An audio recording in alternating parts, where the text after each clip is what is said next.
This podcast is part of E2C Network, where we share the whole Auburn experience.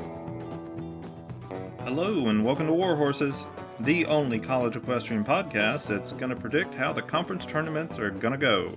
I'm your host, Auburn Elvis. Let's talk about some college equestrian. So I took the last week off. I didn't think there were going to be any meets, but it turns out we actually had a conference tournament. So let's talk about how the single discipline ODAC tournament went in our meet recaps. Now, the tournament was hosted at Sweetbriar, who was also the number one seed. Keep in mind, the Vixens' only single discipline loss was an out-of-conference meet at Dartmouth, so they were actually perfect in conference play, and that's how they secured the number one seed. On Friday, we had semifinal number one between 4th seed Bridgewater and 1st seed Sweetbriar. So the flat was first. Sweetbriar, they took that event 4-1, and actually the flat is where most teams will have success against the Vixens, so if they win that, then you know you're in trouble. So over things went on to fences, where Sweetbriar won that 3-2, making the final score 7-3 for Sweetbriar. This is kind of what we all expected. Bridgewater did fairly well on the neutral horses, but Sweetbriar showed why they're the number one seed. So the Vixens remained perfect in the conference play, and they advanced to the Saturday's finals. Semifinal number 2 pitted 3rd seed Sewanee against 2nd seed Lynchburg. Fences got things going, and Sewanee kind of shocked everybody. The Tigers won the event 3-2, and right there they signaled that they were ready for action. Lynchburg would come back in the flat, and they would win that 4-1. Now that would make the final score closer than we expected, but it was still a 6-4 win for Lynchburg. Now, I've been saying for a while that I wasn't sure if Sewanee was truly the 4th best team in the nation, or if they just happened to have the 4th best resume due to some better scheduling. Well, even though they lost this meet, they still did really well, and they looked really good. So, they look like a top 4 team on Friday. For the Hornets, they survived this and advanced, which is sometimes all you can ask for. So over we go to Saturday. The ODAC doesn't do a consolation meet, so the championship meet was the only one to talk about. So the meet started things off with fences, and Lynchburg just jumped right out to a 4-1 lead in the first half. So if Sweetbriar was going to come back, they would have to do it on the flat, and again, that's not their strong suit, and it did turn out to be probably too much to ask. Lynchburg won the flat as well. They won it 3-2, and they ended up taking the ODAC title by a score of 7-3. So this tournament had great performances from each team, which was a little unexpected, but totally what you like to see. Congratulations to Lynchburg for winning the conference championship. This win should also bring the NCEA's rankings more in line with reality, which is, of course, my rankings. I had the Hornets at number 1 since the end of October. Sweetbriar is probably going to go to Ocala as the number 2 seed. I would expect the number 3 seed to be Dartmouth, and I also expect Sewanee is going to get that last invitation, the 4th seed, based on the strength of their performance in these last few weeks of the season.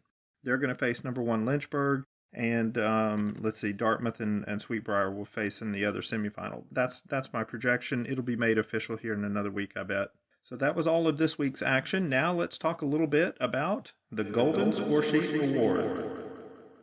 This entire season, I have been conducting a contest that I titled the Golden Score Sheet Award. Each team hosting meets began the season with 100 Golden Score Sheet points, and each week I reviewed the official score sheets and I awarded necessary deductions and bonus points to each team based on errors that I might find in their score sheets. After reviewing all the score sheets, the 2024 Golden Score Sheet Award goes to TCU. The Horned Frogs had 24 points of deductions early on in the season, but they finished strong, earning 25 bonus points and finishing with a grand total of 101 points. So even better than what they started with. Now they narrowly beat out the second place team, Sacred Heart, who had no deductions all year long, and they finished with a score of 100. Third place was Oklahoma State with 98 points. Fourth place was Baylor with 97 points. Fifth place was a tie between Auburn and Delaware State at 96 points. Seventh place was SMU with 94 points. Eighth place was a tie between South Dakota State and UT Martin with 92 points each. And in 10th place was Dartmouth with 91 points. I won't go any further down than that. I'll just say that once you get out of the 90s, the scores really start getting low pretty fast. Basically, if a team did not catch any mistakes early on. They just kept making those mistakes all throughout the year, and they just took deductions every time they hosted a meet. Nobody went below 0, but I'll tell you, if the season had maybe 2 or 3 more weeks in it, then Fresno State and Georgia would have probably gone negative. So hopefully they'll get things more in line next season. So this week, I shipped off the award plaque to TCU. So if it has not arrived yet, it should soon. Of course, all of y'all are going to be over in Waco, but just know that when you get back, there's a package waiting for you from Auburn Elvis. And enjoy that. Okay, so with that out of the way, let's take a look at the official Auburn Elvis College Equestrian rankings. Now, I'm only going to do the single discipline rankings since they're the only ones that had action this week, so here are their rankings. Number 1 is Lynchburg. The Hornets have been at the top of my rankings ever since October, but now the NCEA is almost certainly going to have to rank them number 1 as well, and they deserve it. Like I've been saying, their road victory over Dartmouth was very impressive, and the neutral site win they just got over Sweetbriar has finally set the transitive property back into order, and Lynchburg is better than everybody else. Number 2 is Sweetbriar. The Vixens were perfect in the regular season, but when they rematched against Lynchburg and on neutral horses, they came up a little short. But they are easily a top 2 team, and the NCEA should make them number 2 in Ocala. Number 3 is Dartmouth. The Green have a home loss to Lynchburg and a big tiebreaker win over Sweetbriar, and a neutral site win over UT Martin. Even though they didn't compete in a conference tournament, they should still get that number 3 seed down in Ocala. Now, longtime listeners to the show will recall that I have been conflicted on that 4th and final team that should be going to Ocala. Up until this weekend, my equitation over feelings has sort of told me that maybe Sacred Heart should be number 4, but the actual resumes have Swanee at number 4. Well, Swanee showed this weekend that they really do have a pretty good resume, and it's because they're a pretty good team, so they have justified the number 4 ranking. But I will say that it is a shame that Sacred Heart and Swanee never met in the ring, because that would have told us a lot more about their relative merits. But we have to go with the resumes in front of us, and to me, that means Swanee is number 4. So the rest of the rankings are as follows. Number 5 is Sacred Heart. They had a tough schedule, and they could never get over the hump against those better opponents. Hopefully next year they'll have a schedule that includes Swanee. Number 6 is College of Charleston. The Cougars have a neutral site win over Bridgewater, which looks even better after this weekend. This was the Cougars' first season, so they aren't in a conference, but I hear that they're joining the ODAC next year, and they actually hope to host next year's conference tournament. Number 7 is Bridgewater. The Eagles had a good weekend, and I was tempted to move them up, but they almost got an upset over Lynchburg, and that would have really shuffled the rankings just all over the place, and it might have actually gotten them up into the top 4, something that I did not even think was possible going into this weekend. So I would say congratulations to them for not giving up and for putting a scare into the eventual conference champions on Friday. And number 8 is Berry College. This was the first official season for the Vikings as well, but it had some growing pains. They had to cancel some meets, and that's really unfortunate. So here's hoping that next season goes much more smoothly for them, if for no other reason than it's really nice to hear that Galler horn sound effect that you hear whenever I mention their name in the rankings. Okay, so we've got 3 dual discipline conference tournaments coming up this week, and one of them has actually probably started by the time that you're listening to this podcast. So let's take a look at some meet previews. First up is the ECAC tournament hosted by UC Davis. That action is going to begin here at the beginning of the week. We're going to have a quarterfinal between Minnesota Crookston and South Dakota State. That's actually, before all the other semifinals. This one, between these two teams, this meet will typically go about 16-2. That was when it was at South Dakota State. So on a neutral site, I think this will probably end up being about a 13-2 win for South Dakota State. So assuming that happens, the winner there is going to advance. They're going to ride against UT Martin, which is the number 1 seed in semifinal number 1. And I think UT Martin's going to be too strong for them. I think this is going to be about a 15-5 win for UT Martin.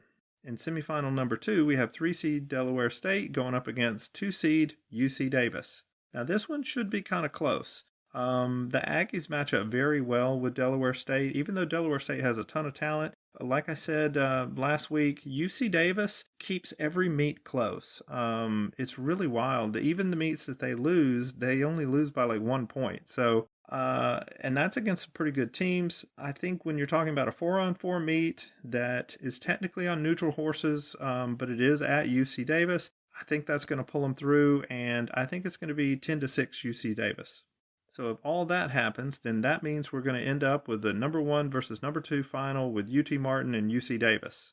And I'll tell you, both these teams have been riding well, but I think UC Davis is probably going to pull the upset here. I really like how their chances on the flat and horsemanship when they match up against UT Martin, and I think that's going to edge them out for the 9-7 victory. But I do want to say that whichever team wins this tournament, assuming that it's either Delaware State, UT Martin, or UC Davis, that team is probably going to end up ranked number 8 overall, and that is going to get them an invite to Ocala. And this would actually be the first that any of those 3 teams would have gone to the national championship tournament. So this is going to be pretty exciting, this conference tournament for them. All right, so let's talk about our next conference tournament, which is the Big 12 tournament. So the darlings of the Big 12 this year have been TCU. They completed a perfect conference season, and they enter as the number 1 seed. They will face 4th-seeded Baylor, who had a very rough year. They finished 1-5 in conference play.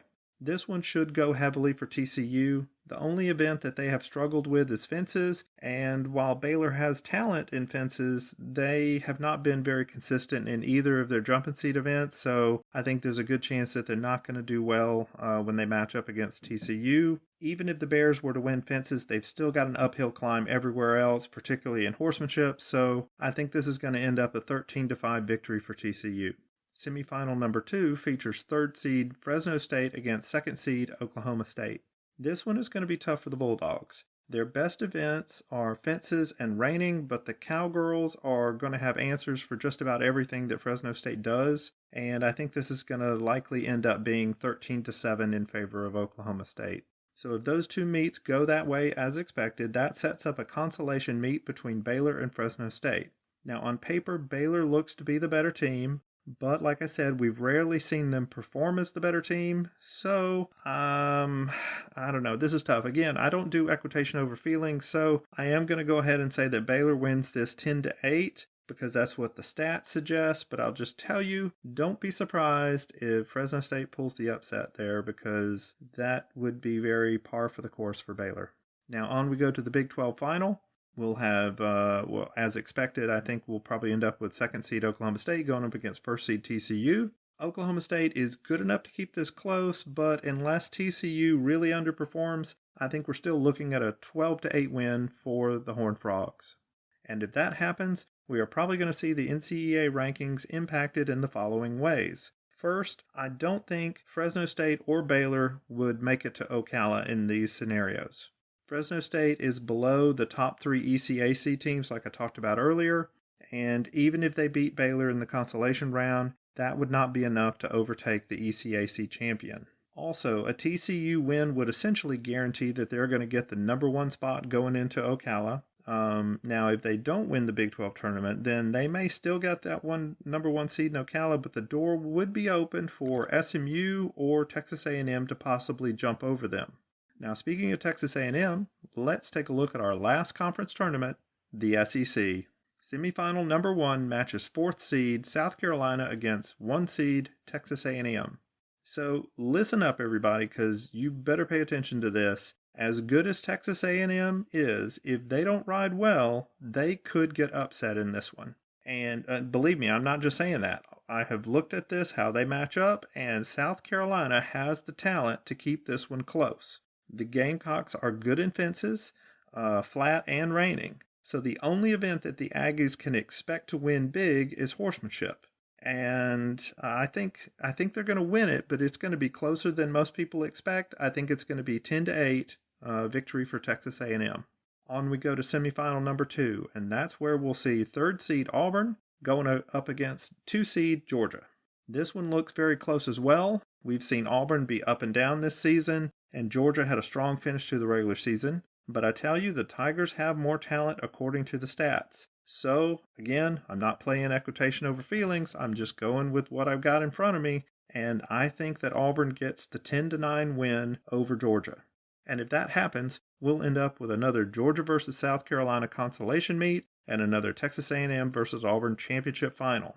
So, looking at the consolation meet, Georgia would have about a 3 or 2 point advantage somewhere in there, just depending on how they ride and who's doing well, over South Carolina in that. And so I think we could count on that being about 11-8 Georgia in the consolation meet. Over in the final, which again would feature Auburn and Texas A&M, the stats say that it would probably go to Auburn by 1 or 2 points. So I'm going to stick with the stats. I'm going to say Auburn wins this 10-9. Now, if you'll recall, 2 weeks ago, the stats had Texas A&M better than Auburn overall, and I actually picked Texas A&M to beat Auburn at Auburn. That did not happen because a strong home performance by the Tigers, it balanced out a lot of those previous stats that had them, taking losses recently up until this last meet. And the opposite thing happened to Texas A&M because they lost big. So I'll just tell you that any of these 4 teams could potentially win the SEC if they put together 2 good days of riding.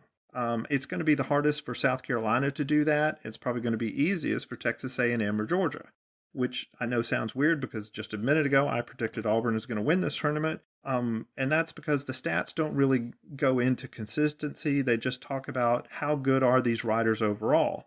Now, Auburn would need to be consistently good this weekend to win. Can they do it? Maybe. Again, I don't do equitations over feelings. If I did, I would pick Texas A&M because they are the favorite and they are very consistent. But Auburn does have a slight talent edge, and if they can realize that and get the most out of it, then they should win this tournament.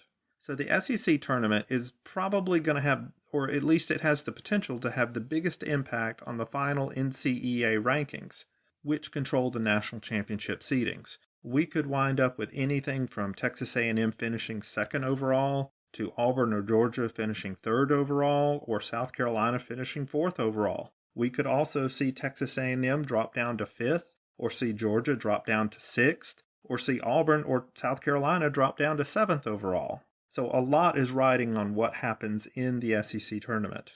Also, I do want to mention that Auburn has the last big streak going for the program as far as they have 5 straight SEC championships, and that's going to be on the line this weekend. That streak started back in 2019 at College Station. So will that streak end there as well? We'll see. It should be a pretty wild weekend.